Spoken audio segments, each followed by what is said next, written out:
चौंकाने वाली खबर आ रही है। सूत्रों के हवाले से दावा किया जा रहा है कि बीते 6 महीने से कठुआ और डोडा में पाकिस्तान की तरफ से आतंकवादियों का एक नया दस्ता तैयार किया जा रहा है। क्या है पाकिस्तान के इस नए दस्ते की कहानी, आपको इस सुपर एक्सक्लूसिव रिपोर्ट में दिखाते हैं।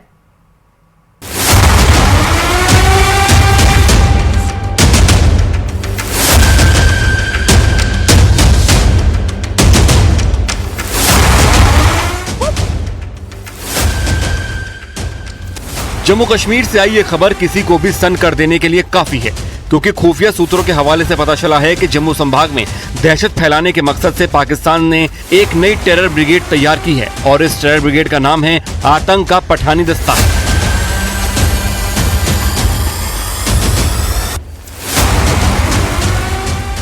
सूत्रों से मिली जानकारी के मुताबिक 6 महीने पहले 40 पाकिस्तानी आतंकी घुसपैठ के जरिए कठुआ और डोडा तक पहुंचे थे। ये सभी आतंकी पाकिस्तान के पंजाब और खैबर पख्तूनख्वा के पठान हैं।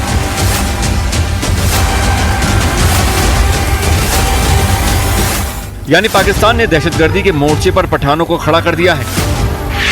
ये आतंकी बाकायदा बॉडी कैम काम इस्तेमाल करते हैं, जिसके जरिए ये हर आतंकी हमले का वीडियो रिकॉर्ड करते हैं और उसे पाकिस्तान भेजते हैं। पाकिस्तान के इस पठानी दस्ते के पास नाइट विजन कैमरे भी मौजूद हैं। आतंकियों का ये पठानी दस्ता स्नाइपर्स अटैक में माहिर है। इन आतंकियों के पास तालिबानी आतंकियों से लड़ने का भी अनुभव है। सबसे ज्यादा चौंकाने वाली बात यह है कि खान सूट पहनकर आम इंसानों की तरह कई बार आम मस्जिदों में नमाज भी अदा कर चुके हैं।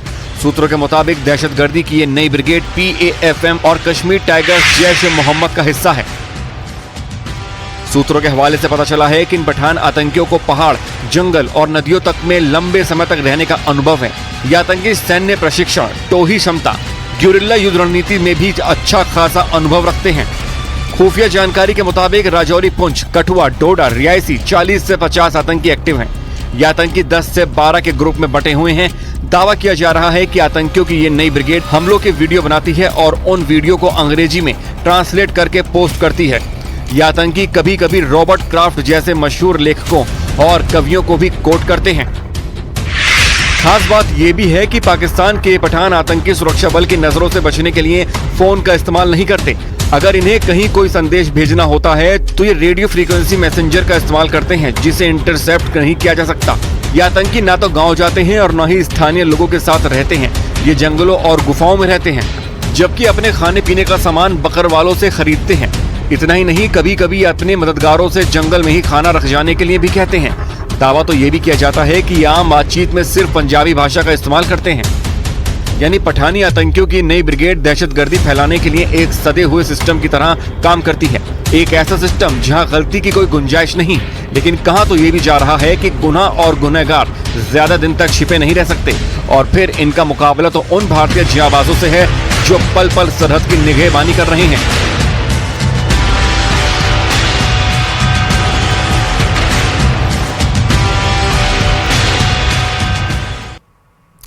बिग ब्रेकिंग, बड़ी खबर यह कि बांग्लादेश में सरकारी नौकरियों में आरक्षण के खिलाफ हिंसक प्रदर्शन के बीच पूरे देश में कर्फ्यू लगा दिया गया है। हिंसक प्रदर्शन में अब तक करीब 105 लोगों की मौत हो चुकी है, जबकि 2500 से ज्यादा लोग घायल बताए जा रहे हैं। बिगड़े हालात को देखते हुए बांग्लादेश सरकार ने पूरे देश में कर्फ्यू की घोषणा कर दी है। सरकार ने राजधानी ढाका में किसी तरह के जमावड़े पर भी पूरी तरह से बैन लगा दिया है। तो हिंसक प्रदर्शन हो रहे हैं, हिंसक झड़प हो रही है, जिसमें अब तक 105 लोगों की मौत हो चुकी है।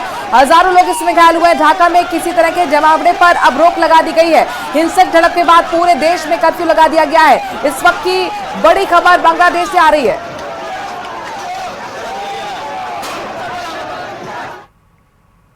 दिल्ली के जामिया मिलिया इस्लामिया यूनिवर्सिटी में धर्मांतरण का दबाव डालने का आरोप सामने आया है। एक कर्मचारी ने यूनिवर्सिटी के 3 अधिकारियों के खिलाफ जातिगत टिप्पणी, भेदभाव और जबरन धर्मांतरण का दबाव डालने का आरोप लगाकर थाने में शिकायत दर्ज कराई है।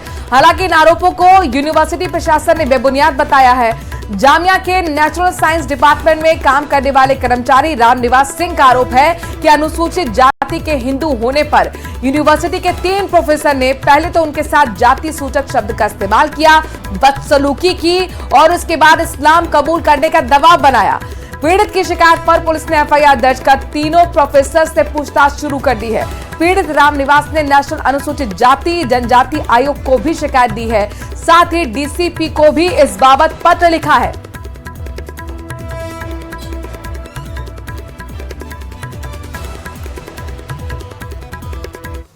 असम के मुख्यमंत्री और भारतीय जनता पार्टी के नेता हेमंत बिस्वा शर्मा ने राज्य में मुस्लिम आबादी पर बड़ा दावा किया है। उनका दावा है कि आने वाले कुछ सालों में असम में मुस्लिम आबादी बहुत बढ़ने वाली है और 2041 तक मुस्लिम बहुल राज्य असम बन जाएगा। उन्होंने बताया कि हर 10 साल में असम में करीब 30% मुस्लिम आबादी राज्य में बढ़ रही है, जबकि हिंदू आबादी में 16% बढ़ी है। तो 2041 में असम के मुस्लिम बहुल राज्य बन जाने के हेमंत बिस्वा शर्मा के दावे पर सियासत भी शुरू हो गई है। कांग्रेस से लेकर सीपीआई तक ने हेमंत बिस्वा शर्मा को चौतरफा घेरा। आरोप लगाया कि हेमंत बिस्वा शर्मा झूठ बोल रहे हैं और ऐसे बयान देकर समूह के बीच दुश्मनी को बढ़ावा दे रहे हैं।